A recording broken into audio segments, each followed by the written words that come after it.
You can find links to all of my social media as well as my Patreon, Discord, and tip video playlist below in the description. If you enjoy this video or learned something new, I would greatly appreciate it if you guys like the video and subscribe to the channel, as I dedicate a lot of time to these videos. Today we will be going over and discussing the age-old question, should you play with points on or off? With all of that being said, let's jump into the video. Starting us off, let's talk about what both of these settings bring. Playing with points on brings more information to the player, but that doesn't mean that the information isn't there if you have points off. The reason I say this is because you can get the same information if you have points off by holding tab. If you ever injure someone, it will always be plus 50 points to your score in the scoreboard when you hold tab. If you use an Ash charge, it will always be plus 20 points. Knowing these small little things is a great way to get the same info from points being on, but it takes more concentration and skill from the player. Now, if you decide or already are playing with points off, and you can't always hold tab to check your score, there are other ways to gather small pieces of information during a round. Let's say you injure someone with points off, and you don't know for sure because you didn't see if you got the plus 50 in your score. Well, there are other ways. For example, if you ever injure someone, there will always be an animation that takes place where the person who got injured will fall while holding their side or stomach. Now, if that isn't an option, there are also audio cues. Now, the audio info is much harder to obtain as you won't always be able to hear, but there is another audio cue when someone is injured, but it only happens if they ever try to crawl away into safety. Only experienced players know what this sounds like, as it's a piece of information you can learn if you know exactly what you're looking for. These animations and pieces of audio is what helps someone know if someone is injured or not, with points being off. Now, there are select situations where someone who is very experienced in the game won't always know if they got an injury. For example, if they get into a gunfight and injure someone who is outside of a window, they won't always know if they actually did injure them. I believe in situations like the one I just explained is where having points on benefits the player more. These small pieces of information is what you need to gather to know if you injure someone if you have points off. So in a situation where you injured someone and one person might have points on and the other one has points off, I would say the person with the points on is using somewhat of a crutch to get the information, while the person with points off is relying on the same crutch, which are points, but they have to take extra steps to get the same info the person with points on gets. Also, with having points off, that person relies on game sense and instinct to know whether or not he injured someone, since he has to pay attention to visual and audio cues after the gunfight. Now, another common situation that people might get in is if you know whether or not someone you killed had the diffuser. Now, similar to utility like an Ash charge, there's a set amount of points you get for denying the carrier of the diffuser, and the set amount of points is plus 10. So every time you deny the diffuser being carried, it will always be plus 10 points to your score. Now, that method of checking your scoreboard every 2 seconds isn't practical, so there is another way you can learn if you kill someone with the diffuser. If you injure or eliminate an enemy, and they just so happen to be carrying the diffuser, it will drop around their lower torso/hip area. So again, if you injure someone outside a window or behind a barricade with points off, you won't always know if they had the diffuser or not. For these two examples I just gave, I would have to say I would want points on.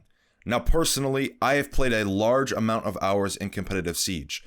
And if you guys don't know, points are always off by default in any competitive setting. So what I'm saying here is, I'm more than capable to pay attention to visual and audio cues, and also checking the scoreboard for information. But since I don't play competitive Siege anymore, I've decided to turn points back on. So if you're someone who already plays comp or wants to, I suggest you turn them off, as you will get more practice with them being off. Let's say if you're playing a ranked game or casual, etc. Now, let's look at a few more examples where having points on versus off can be different. So to start us off, I'm sure we have all played or at least seen the operator Pulse. And if you don't know what he's able to do, I'll explain. Pulse is a defender in Rainbow Six Siege that is able to detect the heartbeats of any nearby attackers. Now, I'm going to teach you guys a little trick with Pulse that you might not know. If you do play with points on, or again, you can do the scoreboard method if you have them off. Every time you scan a new player that you have not scanned yet, it will give you plus 20 points each time. So if there are 5 attackers and you scan all 5, you will always get plus 100 points every round. So let's say, for example, you're playing Pulse and you scan 2 attackers in the first 30 seconds of the round. You relocate and scan a 3rd attacker, but you didn't get the plus 20 points. This means one of the 2 first attackers you scanned moved, and there are still 3 more attackers that are unaccounted for in a round. This is a nice little trick that not many people know with Pulse. So this way you can keep a closer eye on where the attackers have moved to. Keep in mind you will only get plus 20 for each attacker the first time you scan them. After that, you won't get more points. Now, let's move on to another defender that might be challenging to someone who plays with points off. And this operator is Vigil. He is considered one of the best roaming operators in all of Rainbow Six Siege. Now, what Vigil is able to do is deceive attacker drones during a round, making him almost invisible. Well, if you ever find yourself playing Vigil and you turn points off, and you know there's a drone nearby, there's a specific radius where Vigil's cloaking signal deceives the drone.